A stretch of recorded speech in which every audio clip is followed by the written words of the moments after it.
نحمده ونصلي على رسوله الكريم اما بعد فاعوذ بالله من الشيطان الرجيم بسم الله الرحمن الرحيم رب اشرح لي صدري ويسر لي امري واحلل عقدة من لساني يفقهوا قولي۔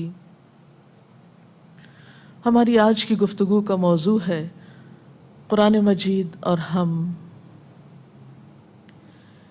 یہ دنیا جس میں میں اور آپ رہتے ہیں یہ اللہ نے بنائی ہے۔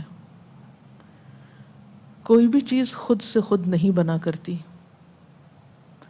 جن چیزوں کو ہم آٹومیٹک کہتے ہیں، خود کار، وہ بھی کسی کے بنانے اور کسی کی پروگرامنگ سے آٹومیٹک ہوتی ہیں، خود سے نہیں بنتی۔ ایک چھوٹی سی سوئی بھی خود نہیں بنتی، بنانے والے کے بنانے سے بنتی۔ تو یہ اتنی بڑی کائنات، وسیع و عریض کائنات، جس کی کوئی انتہا ہماری نظر میں نہیں، یہ بھی خود سے نہیں بنی۔ اس کو اللہ رب العالمین نے بنایا ہے، اور یہ ساری کائنات اسی کی مرضی کے مطابق کام کر رہی ہے۔ اس کائنات میں ہمیں، مجھے اور آپ کو، ہمیں بھی اللہ نے بنایا ہے۔ اگر ساری کائنات اللہ کی مرضی کے مطابق کام کر رہی ہے تو مجھے اور آپ کو بھی اللہ کی مرضی کے مطابق یہ زندگی گزارنی چاہیے۔ کہیں ایسا نہ ہو کہ زمین و آسمان تو اپنا آپ اپنے رب کے حوالے کیے ہوئے ہوں، اس کے فرما بردار ہوں، اس کے اطاعت گزار ہوں، اور ہم عقل و شعور رکھنے والے انسان اس کی نافرمانی میں دن رات گزار رہے ہوں۔ نہیں، انسان کو یہ زیب نہیں دیتا۔ لیکن سوال یہ پیدا ہوتا ہے کہ پھر انسان اگر اپنے رب، اپنے خالق، اپنے مالک کی مرضی کے مطابق زندگی بسر کرنا چاہتا ہے تو اس کو کیا کرنا چاہیے؟ اس کو رب کی مرضی کہاں سے معلوم ہوگی؟ رب کی مرضی دو طریقوں سے معلوم ہوتی ہے، ایک پیغمبروں کے ذریعے اور ایک کتابوں کے ذریعے۔ پیغمبروں میں آخری پیغمبر محمد الرسول اللہ صلی اللہ علیہ وسلم، جن پر آخری کتاب قرآن مجید نازل ہوا، یہ دو ہدایت کے ذرائع ہمارے سامنے موجود ہیں۔ الحمدللہ ہم ان خوش قسمت انسانوں میں سے ہیں جن کے پاس ہدایت کے یہ دو سورسز بہت اوتھینٹک طریقے سے، قابل اعتماد ذریعے سے، پورے کے پورے درست طریقے پر پہنچے ہیں۔ ہمارے پاس وہ کتاب ہے جس کے کھلتے ہی یہ دعویٰ کیا جاتا ہے کہ ذالک الکتاب لا ریب فیہ، یہ وہ کتاب ہے جس میں کوئی شک نہیں۔ اور دوسری طرف محمد الرسول اللہ صلی اللہ علیہ وسلم، ان کے بارے میں یہی کتاب گواہی دیتی ہے، ما آتاکم الرسول فخذوہ وما نہاکم عنہ فانتہوا، جو تم کو رسول دیتے ہیں وہ لے لو، جس سے روکتے ہیں اس سے رک جاؤ۔ لقد کان لکم فی رسول اللہ اسوۃ حسنہ، تمہارے لیے اللہ کے رسول صلی اللہ علیہ وسلم کی زندگی میں خوبصورت نمونہ ہے، بہترین نمونہ ہے۔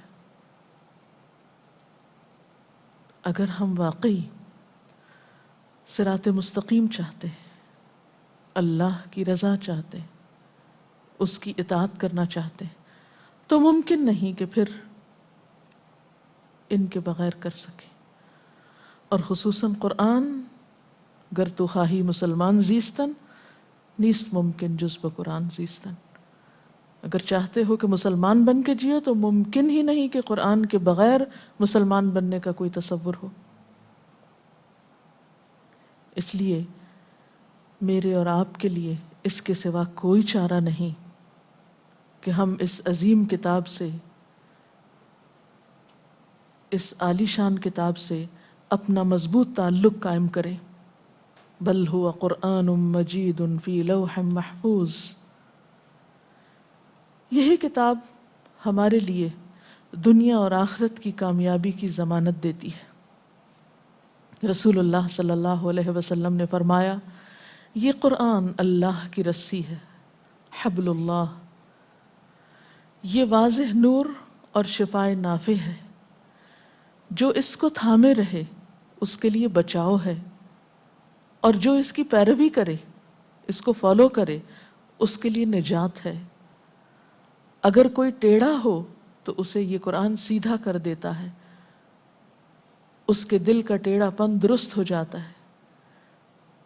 اس کتاب کے عجائبات ختم ہونے کو نہیں آتے، اور بار بار پڑھنے سے یہ پرانا نہیں ہوتا. یہ قرآن عجبا ہے.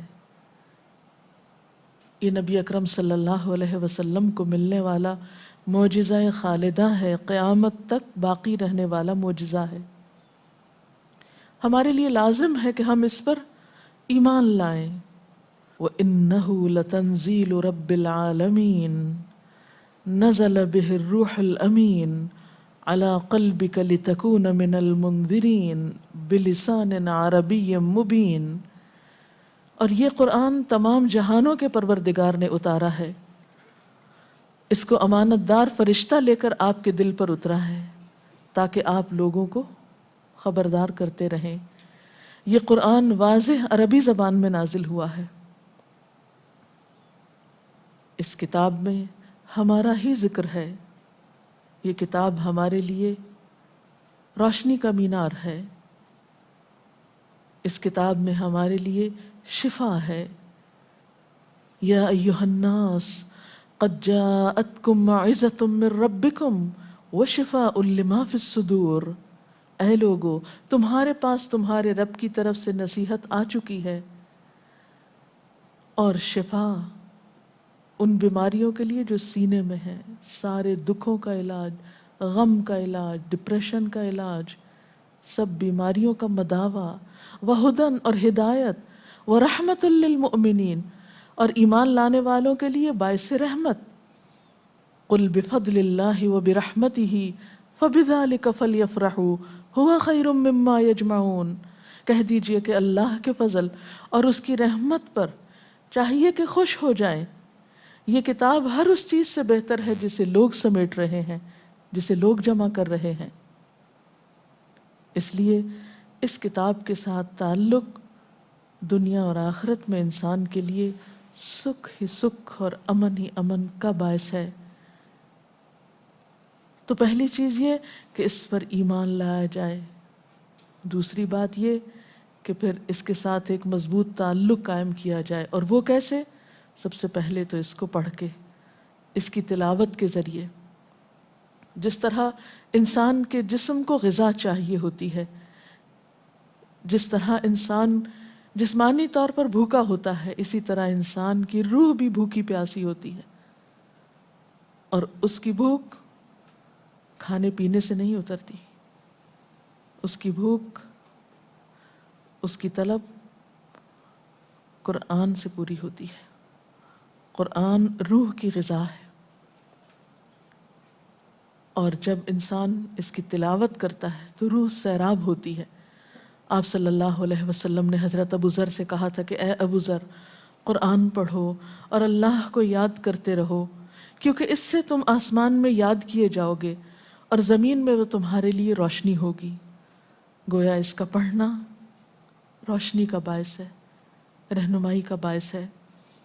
پڑھنے کے لیے ضروری ہے اور اس سے صحیح فائدہ اٹھانے کے لیے کہ اس کے پڑھنے کا حق ادا کیا جائے. الذین آتیناہم الکتاب یتلونہ حق تلاوتہ اولئک یؤمنون بہ.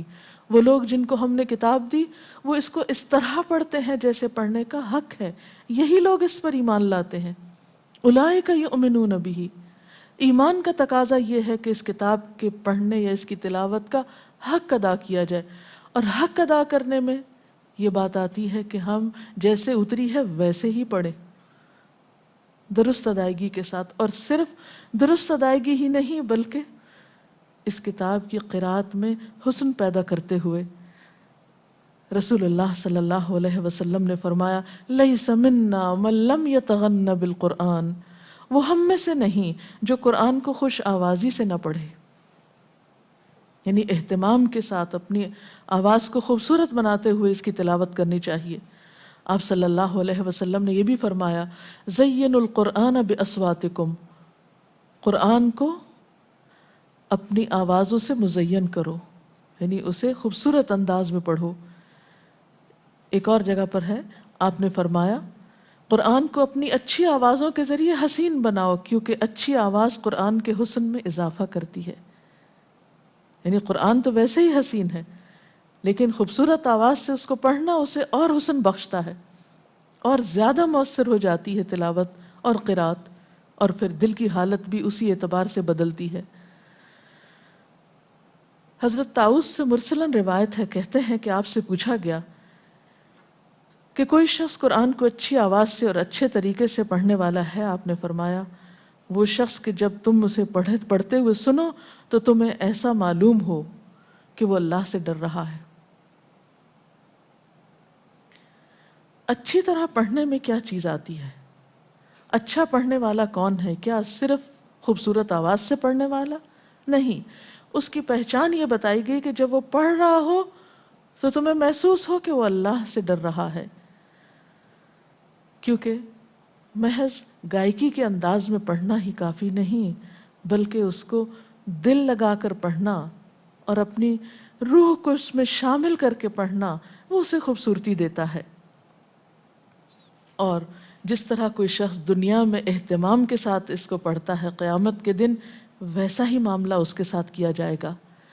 حدیث پاک میں آتا ہے، نبی صلی اللہ علیہ وسلم نے فرمایا جو شخص دنیا میں قرآن سے شغف رکھتا تھا، قیامت کے دن اس سے کہا جائے گا قرآن پڑھتا جا اور بلندی کی طرف چڑھتا جا، اسی رفتار سے ٹھہر ٹھہر کے پڑھ جس طرح تو دنیا میں ٹھہر ٹھہر کے پڑھتا تھا، تیری منزل وہ آخری آیت ہوگی جہاں تک تو پڑھتا جائے گا، یعنی اتنے ہی درجے تیرے بلند ہوتے چلے جائیں گے۔ آپ صلی اللہ علیہ وسلم نے یہ بھی فرمایا قرآن کا ماہر قرآن کے لکھنے والے معزز اور پاکیزہ فرشتوں کے ساتھ ہوگا، یعنی وی آئی پیز میں شمار ہوگا، خاص اہتمام سے رکھا جائے گا۔ اور جو شخص قرآن مجید کو اٹک اٹک کے پڑھتا ہے اور مشکل سے پڑھتا ہے اس کے لیے دگنا اجر ہے، یعنی محروم کوئی بھی نہیں۔ جس طرح دنیاوی معاملات میں ہم بہتر سے بہتر کی تلاش میں رہتے ہیں، اسی طرح قرآن پاک کے معاملے میں ہمیں بہتر سے بہتر کی تلاش میں رہنا چاہیے۔ قرآن پڑھنے کے انداز میں مسلسل خوبصورتی اور مسلسل عمدگی پیدا کرتے رہنا چاہیے۔ قرآن پاک کا گھروں میں پڑھنا گھروں کے بابرکت ہونے کی علامت ہے، یا گھر میں برکت کا ذریعہ ہے۔ آپ صلی اللہ علیہ وسلم نے فرمایا اپنے گھروں کو قبرستان نہ بناؤ، شیطان اس گھر سے بھاگ جاتا ہے جس میں سورہ بقرہ پڑھی جاتی ہے۔ قرآن پاک کی محض دیکھ کر ہی تلاوت نہیں کرنی چاہیے، بلکہ اس کا کچھ نہ کچھ حصہ زبانی بھی یاد کرنا چاہیے۔ حدیث میں آتا ہے رسول اللہ صلی اللہ علیہ وسلم نے فرمایا جس شخص کے سینے میں قرآن نہیں ہے اس کی مثال اجڑے ہوئے گھر کی سی ہے، ویران گھر کی سی ہے۔ یعنی کتاب میں تو لکھا ہوا ہے، الفاظ تو موجود ہیں کاغذ پر، لیکن کچھ آپ کے دل میں بھی لکھا ہونا چاہیے، جتنی بھی حیثیت اور استطاعت ہو۔ رسول اللہ صلی اللہ علیہ وسلم نے یہ بھی فرمایا کہ اگر کوئی شخص قرآن مجید کی تلاوت میں مشغول ہو کر ذکر نہ کر سکے، دعا نہ مانگ سکے، تو اللہ سبحانہ وتعالی اس کو ان لوگوں سے بھی بڑھ کر عطا کرتے ہیں جو اپنے لیے مانگ کر لیتے ہیں، یعنی اللہ تعالیٰ سے دعا مانگتے ہیں۔ اور اللہ تعالیٰ کے اس کلام کی فضیلت باقی تمام کلاموں پر ایسی ہے جیسی خود اللہ تعالیٰ کی فضیلت باقی ساری مخلوق کے مقابلے میں، یعنی اس کتاب جیسی کوئی چیز ہی نہیں، کوئی کلام ہی نہیں۔ یاد رکھیے کہ قرآن پاک صرف تلاوت، صرف برکت اور صرف ثواب کمانے کے لیے نہیں آیا، یہ تو انسان کی ذات سے لے کر پوری دنیا کے لیے باعث رحمت ہے، یہ ہماری ہدایت کے لیے آیا ہے۔ اس لیے ضروری ہے کہ ہم اس کو سمجھ کر پڑھیں، اس میں غور و فکر کریں۔ قرآن پاک میں آتا ہے کتاب انزلناہ الیک مبارک لیدبروا آیاتہ، یہ ایک کتاب ہے جسے ہم نے اتارا ہے آپ کی طرف تاکہ لوگ اس کی آیات میں تدبر کریں، غور و فکر کریں، وَلِيَتَذَكَّرَ أُولُو الْأَلْبَابِ، اور تاکہ عقل والے اس سے نصیحت حاصل کریں۔ اور اللہ تعالیٰ خود پوچھتے ہیں أَفَلَا يَتَدَبَّرُونَ الْقُرْآنَ أَمْ عَلَىٰ قُلُوبٍ أَقْفَالُهَا، کیا یہ لوگ قرآن پر غور و فکر نہیں کریں گے؟ کیا ان کے دلوں پہ تالے پڑ چکے ہیں؟ ان کے دلوں میں قرآن کے جانے کا کوئی راستہ نہیں، یہ دنیا بھر کی باتیں سوچتے ہیں، قرآن کے بارے میں غور و فکر نہیں کریں گے، قرآن کو اپنے دلوں میں جگہ نہیں دیں گے، اس کو اپنی زندگی کا حصہ نہیں بنائیں گے۔ اور یاد رکھیے کہ یہ کچھ مشکل کام بھی نہیں، اللہ تعالیٰ بارہا فرماتے ہیں وَلَقَدْ يَسَّرْنَا الْقُرْآنَ لِلذِّكْرِ، ہم نے نصیحت کے لیے قرآن کو بہت آسان کر دیا ہے، فَهَلْ مِن مُدَّكِرٍ، ہے کوئی جو اس سے نصیحت حاصل کرے، ہے کوئی سبق لینے والا؟ اور بات یہ ہے کہ اگرچہ یہ عربی زبان میں اور وہ زبان ہماری نہیں، لیکن اردو اور عربی میں کچھ بڑا فاصلہ بھی نہیں، تقریباً 70% الفاظ اردو کے ایسے ہیں جو عربی میں بھی موجود ہیں، آپ ان سے مانوس ہیں، اس لیے غور و فکر کچھ مشکل کام نہیں۔ اگر اس کے لیے انسان روزانہ اپنی زندگی میں سے کچھ وقت نکالے تو بہت جلد اس کے معنی جان سکتا ہے۔ اور پھر یاد رکھیے کہ یہ کتاب صرف پڑھنے کے لیے نہیں، صرف طب آزمائی کے لیے نہیں، بحث مباحثے کے لیے نہیں، یہ تو ہدایت کی کتاب ہے۔ یہ تو اس لیے ہے کہ اس کو پڑھ کر اس پر عمل کیا جائے۔ آپ صلی اللہ علیہ وسلم نے فرمایا وہ شخص قرآن پر ایمان نہیں لایا جس نے اس کی حرام کی ہوئی چیزوں کو حلال کر لیا، یعنی جس کا اس کتاب پر عمل نہیں، گویا اس کا ایمان بھی ادھورا ہے۔ اور قیامت کے دن قرآن یا تو انسان کے حق میں حجت بنے گا یا اس کے خلاف گواہی دے گا، القرآن حجت لک و علیک، یا تو انسان کی طرف سے جھگڑے گا یا شفاعت کرے گا یا پھر اس کے خلاف گواہی دے گا۔ تو کس کے حق میں گواہی دے گا؟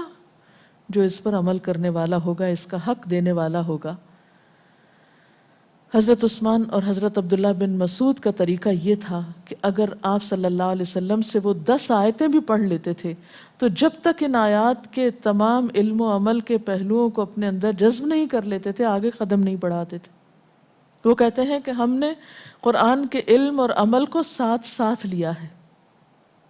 ان کی زندگی میں تصور ہی نہیں تھا کہ قرآن صرف علم حاصل کرنے کے لیے پڑھا جاتا ہے، یا وہ صرف نالج بڑھانے کے لیے، نالج میں اضافہ کرنے کے لیے، یا مزید کچھ جاننے کے لیے۔ نہیں، یہ تو کتاب ہے ہی عمل کے لیے۔ آپ صلی اللہ علیہ وسلم نے فرمایا تم میں سے کوئی شخص اس وقت تک مومن نہیں ہو سکتا جب تک اس کی خواہشات اس چیز کے تابع نہ ہو جائیں جو میں لے کر آیا ہوں۔ اور پھر امت مسلمہ کے فرد ہونے کی حیثیت سے ہماری ذمہ داری ہے کہ جہاں ہم اس سے خود فائدہ اٹھائیں، وہاں یہ کتاب یا ایھا الناس کہہ کے پوری انسانیت کو مخاطب کرتی ہے۔ اس خوبصورت کتاب سے دوسروں کو بھی متعارف کرائیں۔ ھذا بلاغ للناس ولینذروا بہ، یہ تو سب انسانوں کے لیے پیغام ہے، یہ صرف مسلمانوں کی کتاب نہیں، یہ تو پوری انسانیت کے لیے، اور تاکہ وہ سب اس کے ذریعے خبردار کیے جائیں۔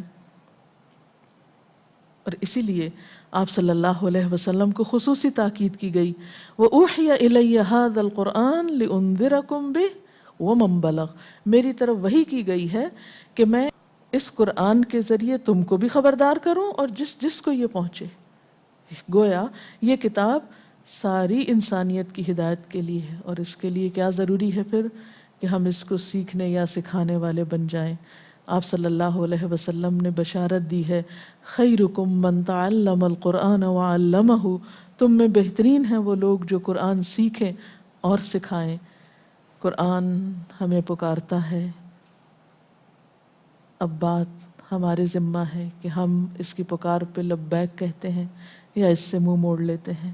اور یاد رکھیے جو اس سے منہ موڑے گا اس کے بارے میں بھی قرآن پاک میں آتا ہے وَقَدْ آتَيْنَاكَ مِن لَّدُنَّا ذِكْرًا، من اعرض عنہ فانہ یحمل یوم القیامۃ وزرا خالدین فیہ وساء لہم یوم القیامۃ حملا.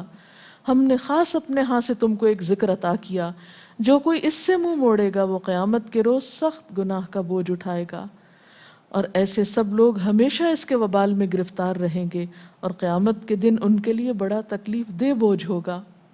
ایک اور جگہ پر فرمایا من اعرض عن ذکری فإن له معیشۃ ضنکا ونحشره یوم القیامۃ اعما قال رب لم حشرتنی اعما وقد كنت بصیرا قال كذلك اتتك آیاتنا فنسیتها وكذلك اليوم تنسى. جو میرے ذکر سے منہ موڑے گا، اور ذکر سے مراد یہاں اللہ کی کتاب ہے، میں اس کے لیے دنیا کی زندگی تنگ کر دوں گا، اور قیامت کے دن ہم اس کو اندھا اٹھائیں گے. وہ پوچھے گا اے میرے رب مجھے اندھا کیوں اٹھایا گیا، میں تو دیکھنے والا تھا. اللہ تعالیٰ فرمائے گا ہاں اسی طرح ہماری آیات تیرے پاس آئی تھیں مگر تو نے انہیں بھلا دیا، لہٰذا اسی طرح آج تم بھلائے جا رہے ہو. جو شخص اس کتاب کو جتنی اہمیت دے گا، اس سے جتنی محبت کرے گا، اس کی جتنی قدردانی کرے گا، اس کے ساتھ جتنا وقت گزارے گا، اس سے کہیں زیادہ بڑھ کر اللہ تعالیٰ کی رحمت، نوازش اور عنایات کا مستحق ہوگا. اللہ تعالیٰ سے دعا ہے کہ وہ ہمیں اس کی قدر کرنا سکھائے. حقیقت یہ ہے کہ عزت اس کتاب کے ساتھ ہے ہم سب کی، کیونکہ یہ قرآن مجید ہے، عزت والی کتاب، عزت والا قرآن. ہم سب کے لیے لازم ہے کہ ہم اس کی عزت کریں اور اس کو اہمیت دیں اور اسے اپنی زندگی میں شامل کریں اور اس کے ساتھ ایک مضبوط تعلق رکھیں. اللہ تعالی ہم سب کو اس کی توفیق عطا فرمائے. وآخر دعوانا ان الحمد للہ رب العالمین. اس سلسلے میں اگر کوئی سوال ہے آپ کے ذہن میں تو آپ کر سکتے ہیں. آنٹی کیا قرآن پڑھنے کا، قرآن سننے کا بھی اتنا ہی ثواب ہے جتنا قرآن پڑھنے کا ہے؟ جی ہاں، قرآن پاک سننا بھی بہت اعلیٰ درجے کی نیکی ہے، کیونکہ قرآن پاک میں قرآن پاک کو سننے کے بارے میں بہت تاکید ملتی ہے. اور قیامت کے دن دوزخ میں جانے والے لوگ حسرت سے کہیں گے لو کننا نسمع او ناقل ما کننا فی اصحاب السعیر، کاش ہم سنتے یا سمجھتے تو آج ہم دوزخ میں جانے والوں میں نہ ہوتے. تو سننا بھی بہت ضروری ہے اور بہت باعث اجر ہے. اس کے ساتھ ہی ہمارے آج کے پروگرام کا وقت ختم ہوتا ہے. اجازت چاہتے ہیں. السلام علیکم ورحمۃ اللہ وبرکاتہ. سبحانک اللہم وبحمدک نشہد ان لا الہ الا انت نستغفرک ونتوب الیک. اللہ اکبر اللہ اکبر لا الہ الا اللہ واللہ اکبر.